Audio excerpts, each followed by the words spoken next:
I.S.U.P.K.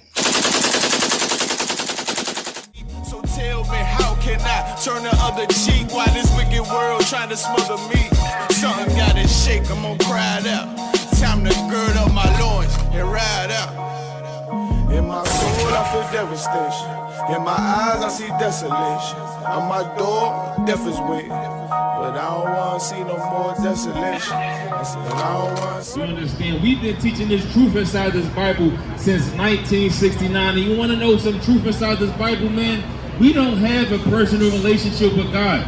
We all claim that we got a personal relationship with God, but look at how our life has turned out. Right. Look at all the decisions that we've made that we thought God wanted us to make, but it turned out being terrible. Right. Turned out being horrible. All the men that we picked, all the women that we picked turned out to be terrible.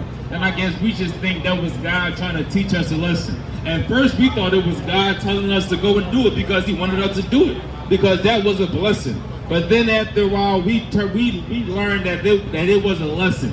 You understand? We don't have no personal relationship with God, man.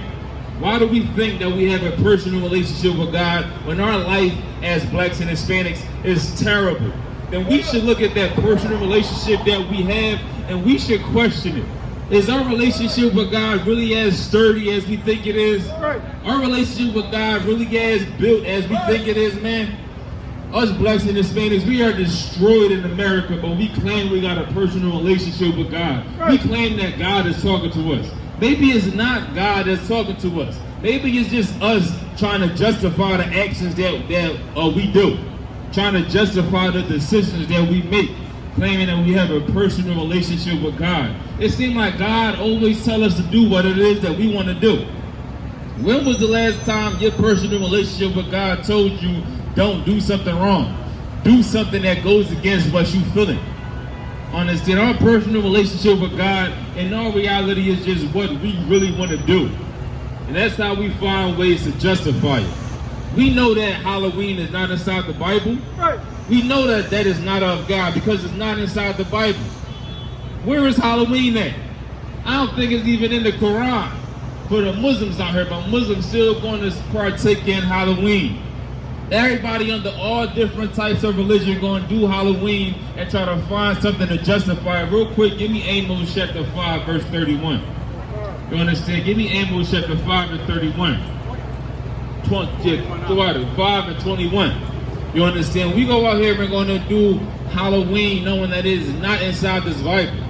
That's because we don't care about this Bible. Right. That's because we don't care about God. We don't care about this Bible because we thought that this Bible was taught to us on the plantation.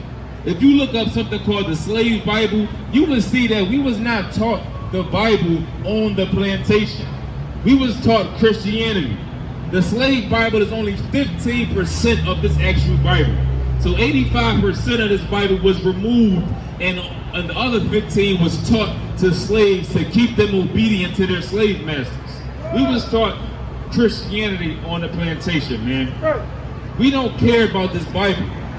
We know Halloween not inside this Bible, but we still go out and do it. Because all we really care about is just fulfilling our own lusts, doing what makes us feel good. How many times have we known better, but still haven't done the right thing?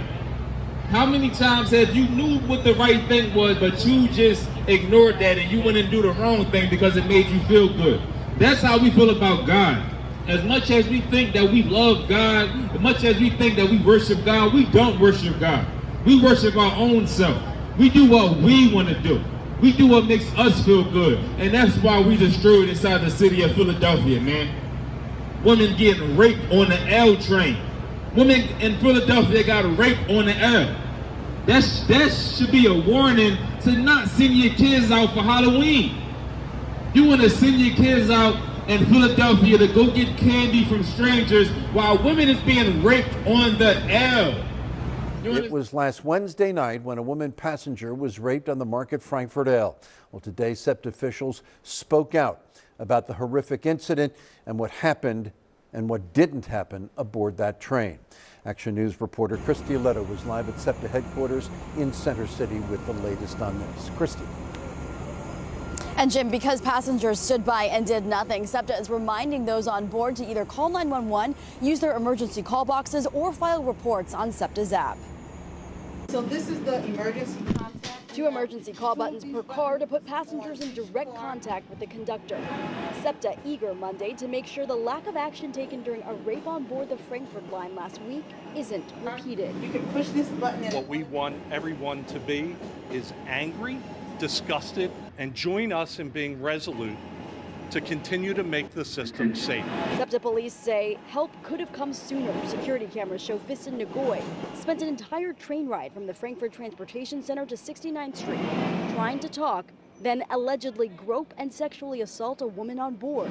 It wasn't until a SEPTA custodian reported a man disrobing close to the end of the line that authorities were able to arrest the alleged predator while in the act. The arresting officer, who did not want to be identified, tells Action News he pulled Nagoy off the victim while passengers sat idly watching the lawlessness. There were people witnessing the act with phones in their hands. But SEPTA says it only received 1 911 call and 0 were apparently reported to Philadelphia police. I would be shocked. I mean, I can't stand here in good faith and tell you that I do anything. I don't know if I'm brave enough to do anything. I would try to either assist or call 911 according to the situation. That's what people need to do and stop videotaping stuff. Yeah, last week's incident still a big topic of concern for a lot of people who ride SEPTA. Again, SEPTA also reminding people to speak up when they see something isn't right. Live here in Center City, Christy Aletto, Channel 6, Action News. Jim? Thank you. You understand? And we still want to send our kids out for Halloween. What type of mindset do we have as blacks and Hispanics? Where did we get this mindset from? Trying to tell us that it's okay to send your kids out for Halloween while women is being raped on the L train.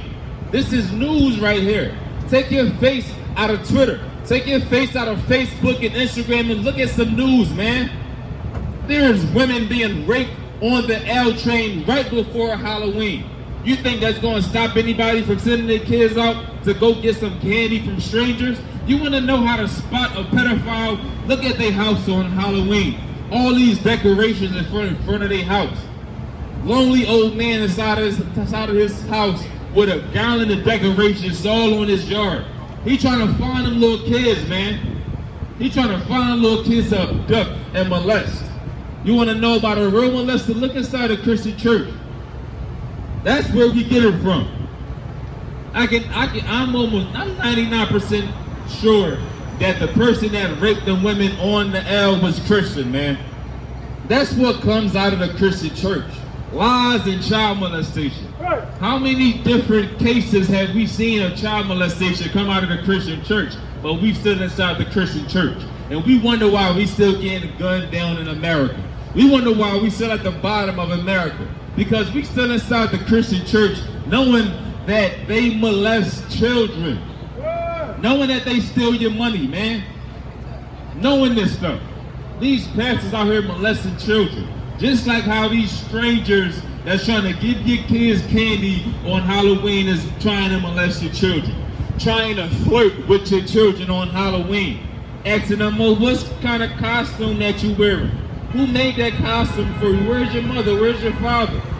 That's these pedophiles trying to flirt with your children, man. Read what you got. Look at Amos, chapter 5, verse 21. I hate, I despise your feast days. The Lord is saying that He hates our feast days. Understand in this Bible, God is saying that He hates something. Christian church said that God is all love, right? Then why is the Bible saying that He hates something? That's because the Christian church has lied to us about what's inside this Bible, man. The Christian church did nothing but lie to us what's inside this Bible. They don't teach us this Bible. They don't teach us that God just said He hates our feast days. We try to sit here and claim that what Halloween is for the kids. Well, what's a feast day to a kid? Eating a bunch of candy and chocolate and everything. That's a feast day to our kids, man. That's a feast day that God hates. When our kids want to go out and eat all of the candy that they want to eat. Eat all the chocolate that they want to eat. That's what happens on Halloween. These kids have a feast on candy. God said He hates our feast days because God never told us to go out and do Halloween. When did God ever tell us to do that? hate our feast days. Do you know what a feast day is? It's Thanksgiving. When we go out and have a feast, God said he hated. Read it again. I hate, I despise your feast days. It say he hate your feast days, man. The days that we decide to gather together and have a feast, God hated. If God didn't tell us to do Thanksgiving, he hates it. If God didn't tell us to do Halloween, he hates it. If God didn't say to do Christmas, he hates it. You can't find none of those things inside the Bible, which means God hates it. And God don't hate it just because. God hates it because he knows what those holidays produce. He knows who's teaching us these holidays. He knows why they are teaching us these holidays. Us inside of these religions, we claim that we're serving one God. We claim that the God that we serve is the right God, and that's the only God that we serve. Not knowing that these holidays originates from serving false gods. Christmas don't come from serving a God inside this Bible. Christmas comes from serving Nimrod. Even New Year's Eve, we go out and make all these New Year's resolutions. It all comes from serving different pagan gods. The God of New Year's is the God Janus, the God of new beginnings, the God of doors opening up, the God of duality. We think that we inside these religions serving one God, but while we in America, we serving all types of gods, man.